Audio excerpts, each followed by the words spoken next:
WMDT 47 News, live at 11.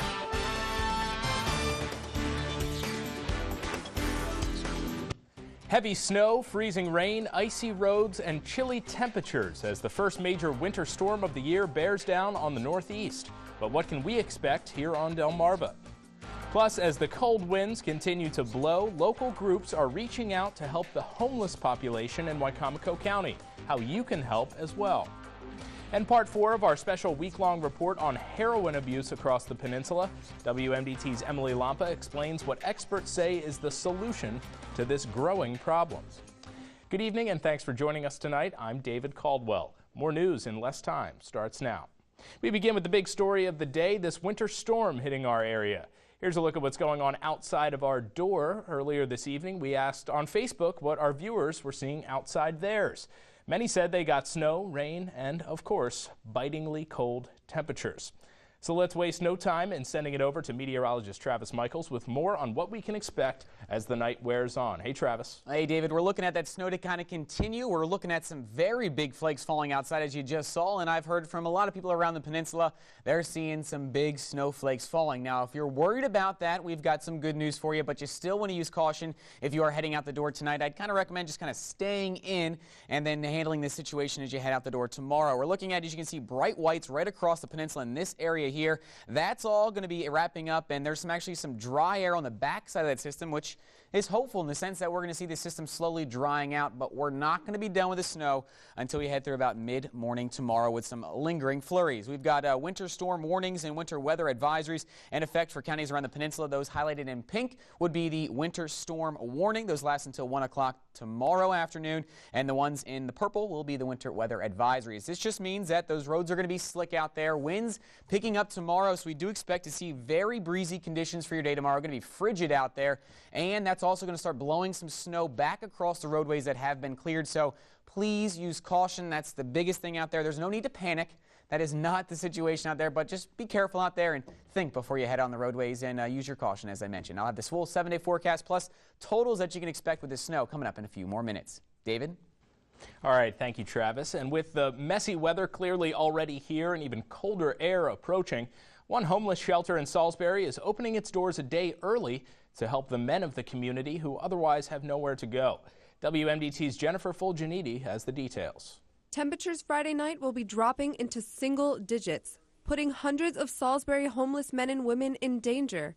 But residents can help. If they see someone they think is in distress or someone that's cold or out in this weather, if they need to call us, and we will get them to where they need to go. One of those places is Halo, opened in 2007 to help those in need and providing overnight shelter to women and children. And for the first time since 2007, Halo will be opening their doors to men, where they will be transforming this cafe into a sleeping area at the Center of Hope in Salisbury. To reserve a bed, men should call Halo ahead of time or sign up at the day center. Nancy Ulrich is relieved that her husband won't have to brave the elements. I can't sleep at night because I worry about him being out in the woods, out in the rain. The shelter is prepared to accommodate 70 men, but Halo says they will do all that they can to give everyone a bed who asks for one. But with the temperatures dropping, oh my goodness, we can't afford to have these guys out. Men are asked to be at the cafe by 8 p.m. Friday and must leave by 6:45 the next morning. Jennifer Fulginiti, WMDT 47 News.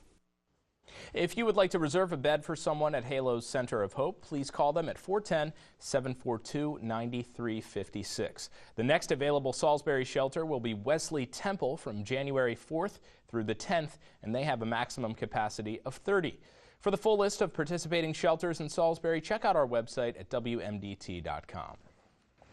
Delawareans could soon be forking over tens of millions of dollars in electric bills. That's the claim of a lawsuit against DENREC and Secretary Colin O'Mara after their decision to raise carbon dioxide permit fees. The suit from the Cesar Rodney Institute claims the organization violated the state's constitution by issuing the regulation without the state legislature. A call to DENREC was not immediately returned. For more on this, plus any of today's local headlines, just head to WMDT.com. Staying in Delaware, a new year means new laws in the first state. One law now limits patient copays for specialty tier prescription drugs to $150 a month for up to a 30-day supply. Another law allows parents to freeze their children's credit at any time so that they can protect them from identity theft. And commercial vehicles titled on or after January 1st must now have an audible reverse warning signal, backup camera, or some other kind of device to alert the driver when the vehicle is approaching an object. As of this morning, immigrants living in the U.S. illegally can get Maryland driver's licenses or ID cards. The new law includes a two-tiered license, so people without a social security number or lawful status before a 2009 deadline can still get a license to drive. WMDT caught up with one local and his translator today after he received such a license, and we asked him how he plans to use it. Para trabajar. Use my license to work. They use the license to bring money to the house, put the food at the table, you know, and they are very happy. To apply, drivers will need to show some form of ID, pass both a written and road test, and provide 2 years of state income tax filings. WMDT 47 News Special Report. Drug enforcement is just one part of dealing with the heroin problem on Delmarva. Tonight we have part 4 of our special report, which highlights what experts say is the solution. Here's WMDT's Emily Lampa. Once someone is addicted to heroin, even though they successfully make it through a drug cessation program, experts say it's a disease that carries a high risk of relapse. About 50% of clients, no matter the drug, complete the drug court program in Worcester County, but program coordinator Tracy Simpson admits folks who come in with heroin addiction have a lower success rate. The withdrawal from that is really intense and very scary, and you know, especially with these younger kids who haven't had a worldly experience, they don't have a lot of life experience, they think they're dying. Which is why this roundtable of prosecutors, officers, and health experts say intervention or prevention needs to happen to keep people from getting to that point. How do we stop new users? And that seems to only come from education. This includes education for doctors, prescribing highly addictive pain medication to their patients. And patients being prescribed these medications need to be taught the dangers of having them around young people in their homes. The more that parents can be aware, know the signs, know what to look for, and be, active in their own home, the better the outcome for this group of young addicts that we seem to be working with. Tips for parents. Lock up your prescription pills. Stay on top of who your kids are hanging out with. And always be aware of changes in attitude or behavior.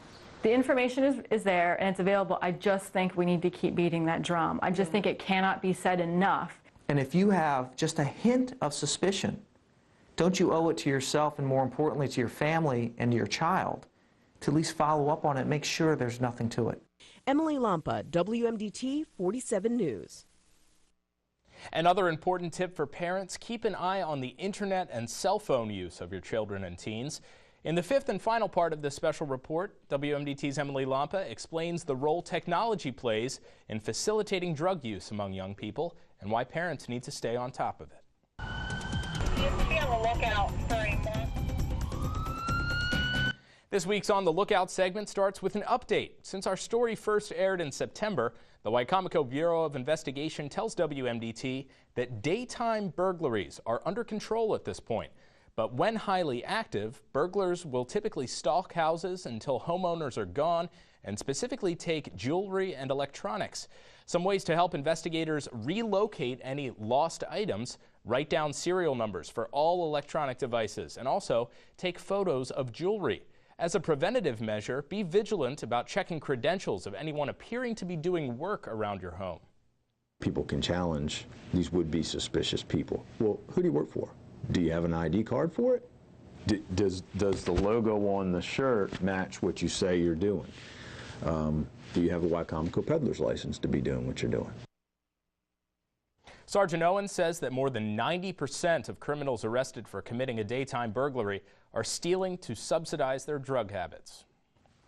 Nearly 2 years ago, a former Salisbury University student came forward to police for alleged hazing at Sigma Alpha Epsilon fraternity. 3 days ago, Bloomberg News reports the account of a former SU student who pledged that fraternity in the spring of 2012. Now, the university is talking and spoke with WNBT's Cody Leibowitz about how they plan to move forward.